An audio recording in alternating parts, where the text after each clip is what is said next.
తెలుగు వాళ్ళు ఎక్కడ ఉన్నా అందరూ బాగుండాలి, అందరూ బాగుపడాలనే ఏకైక లక్ష్యంతో పనిచేస్తున్న పార్టీ తెలుగుదేశం పార్టీ.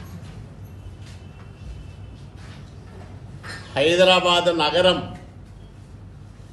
ఈరోజు తెలంగాణకు ఆర్థిక రాజధానిగా ఉందంటే దానికి ప్రధానమైన కారకుడు మా నాయకుడు నారా చంద్రబాబు నాయుడు గారు. తెలంగాణలో అసలు సిసలు అభివృద్ధి ప్రారంభమైంది తెలుగుదేశం పార్టీ ఆవిర్భావం తర్వాతనే.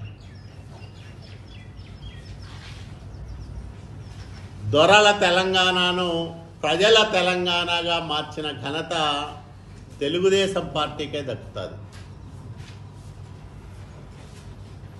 ఈరోజు ఎక్కడికి వెళ్ళినా మా నాయకుడు చంద్రబాబు నాయుడు గారు రెండు తెలుగు రాష్ట్రాల శ్రేయస్సు గురించి మాట్లాడుతున్నాడు తప్ప ఒక్క ఆంధ్రప్రదేశ్ రాష్ట్రం గురించి మాత్రమే ఆయన ఎక్కడా మాట్లాడడం లేదు. ఆ రకమైన భేదభావం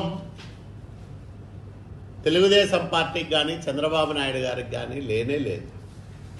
ఈ నేపథ్యంలోనే విద్యాశాఖ మంత్రి నారా లోకేష్ బాబు గారు ప్రెస్ మీట్లో బనకచెర్ల ప్రాజెక్టుకు సముద్రంలోకి వెళ్ళే వృధా జలాలను తరలిస్తే తెలంగాణకు అభ్యంతరం ఎందుకు ఉండాలని అడిగాడు. దానికి ఈరోజు బీఆర్ఎస్ నాయకుడు హరీష్ రావు మాజీ మంత్రి ఇష్టం వచ్చినట్లు మాట్లాడుతూ ఉన్నాడు. నేను ఒకటే అడుగుతా ఉన్నా, తెలంగాణలో సాగునీటి ప్రాజెక్టులకు అంకురార్పణ చేసింది తెలుగుదేశం ప్రభుత్వం, చంద్రబాబు నాయుడు గారు. ఈరోజు చాలా పెద్ద పెద్ద మాటలు మాట్లాడుతూ ఉన్నారు. ఆంధ్రప్రదేశ్ ఏదో కుట్రలు చేస్తూ ఉంది, గోదావరి జలాలను అదనంగా వాడుకోవడానికి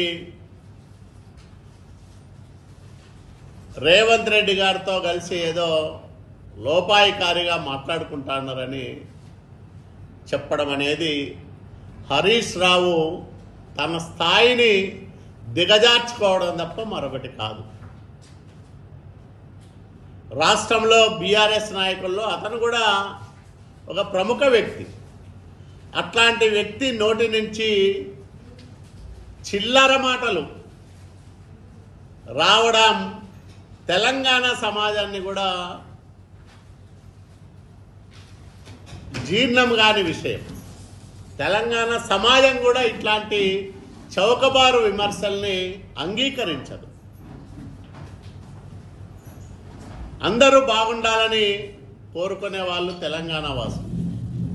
మరి అట్లాంటి చోట ఎక్కడైతే తెలుగుదేశం పార్టీ పుట్టిందో ఆ గడ్డ ప్రయోజనాలకు ఎలాంటి విఘాతము తెలుగుదేశం పార్టీ తరఫున కలగదని పదే పదే స్పష్టంగా మా నాయకుడు చంద్రబాబు నాయుడు గారు చెప్తున్నప్పటికీ రాజకీయ ప్రయోజనాల కోసం హరీష్ రావుతో పాటు బీఆర్ఎస్ నాయకులు అవాకులు చవాకులు పేలుతూ ఉండరు. తెలంగాణ సమాజం అంతా కూడా వీళ్ళ స్వార్థ రాజకీయాలను అర్థం చేసుకోవాలని మేము విజ్ఞప్తి చేస్తూ ఉన్నాం. ఈరోజు హరీష్ రావు మా యువ నాయకుడు నారా లోకేష్ బాబు గారి పైన చేసిన వ్యాఖ్యలను తీవ్రంగా ఖండిస్తూ ఉన్నాం.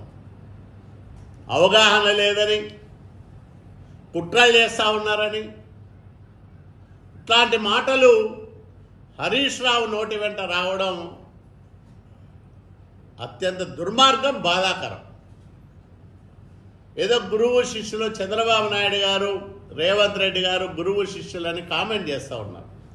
హరీష్ రావు మర్చిపోయినాడా? మీ మామ టీఆర్ఎస్కు బీఆర్ఎస్కు సృష్టికర్త కేసీఆర్ చంద్రబాబు నాయుడు గారి శిష్యుడు కాదా? మర్చిపోతే ఎట్లా హరీష్ రావు నువ్వు?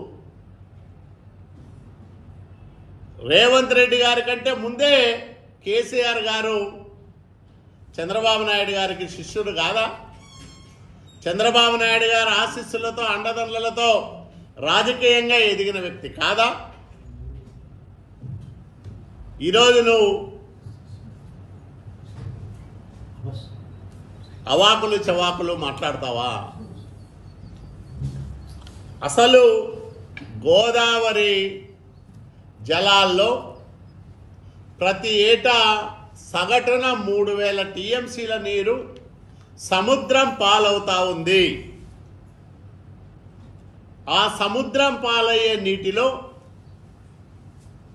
కొంత నీటిని సద్వినియోగం చేసుకొని ముఖ్యంగా అత్యంత దుర్భిక్ష ప్రాంతమైన రాయలసీమను సస్యశ్యామలం చేయడానికి చంద్రబాబు నాయుడు గారు తపన పడతా ఉంటే మీకెందుకు కడుపుమంట అని నేను అడుగుతా ఉన్నా. వీళ్ళ తరఫున వకాల్తా పుచ్చుకున్న కొంతమంది పెద్ద మనుషులు మాట్లాడుతూ ఉన్నారు. అసలు ట్రిబ్యునల్లో మిగులు జలాల సిడబ్ల్యూసిలో కూడా మిగులు జలాల పదమే లేదు, అట్లాంటి వాదనే లేదని. తెలంగాణలో కానీ ఆంధ్రప్రదేశ్ రాష్ట్రంలో కానీ ఈరోజు ఈ రెండు ప్రాంతాల్లో అత్యంత వెనుకబడిన జిల్లాల భవిష్యత్తును ఉజ్వలంగా తీర్చిదిద్దడానికి రూపకల్పన చేసిన తెలంగాణలో నెట్టెంపాడు కానీ, కల్వకుర్తి కానీ, ఎలిమినేటి మాధవరెడ్డి ప్రాజెక్టు కానీ, రాయలసీమకు వస్తే హంద్రీనివా కానీ, గాలేరు నగర్ సుజల స్రవంతి కానీ, ఇవన్నీ మిగులు జలాల ఆధారిత ప్రాజెక్టులు అవునా కాదా సమాధానం చెప్పమని నేను అడుగుతా ఉన్నా. సముద్రంలోకి పోయే నీటిని ఉపయోగించుకుంటే ఆంధ్రప్రదేశ్ రాష్ట్రం, తెలంగాణకు వాటా రాదా? వాటా పెరగదా? కృష్ణా బచావత్ ట్రిబ్యునల్కి, బ్రిజేష్ కుమార్ ట్రిబ్యునల్కి మధ్యన 811 టీఎంసీల నుంచి 1005 టీఎంసీలు పెరిగింది. ఆ నిష్పత్తిలో మీ వాటా కూడా పెరుగుతుంది కదా, పై రాష్ట్రాల వాటా కూడా. రేపొద్దున గోదావరి జలాల వాడకం జరిగితే దాంట్లో తెలంగాణకు భాగం వస్తుంది, పైన ఎగువ రాష్ట్రాలకు కూడా భాగాలు వస్తాయి. మరి ఈ రెండు రాష్ట్రాల విశాల ప్రయోజనాలను ఆశించి చంద్రబాబు నాయుడు గారు గొప్ప ఆలోచన చేస్తే దాన్ని మీరు తప్పుపడతారా? దానిపైన కళ్ళబొల్లి కబుర్లు చెప్పి ప్రజలను మభ్యపెట్టడానికి కుయుక్తులు పన్నుతారా? ఇది మీకు తగదు హరీష్ రావు అని నేను హెచ్చరిస్తా ఉన్నా. లోకేష్ బాబు గారు అన్ని ఆలోచన చేసిన తర్వాతనే చంద్రబాబు నాయుడు గారి ఆలోచనలకు అనుగుణంగానే మాట్లాడుతూ ఉన్నారు.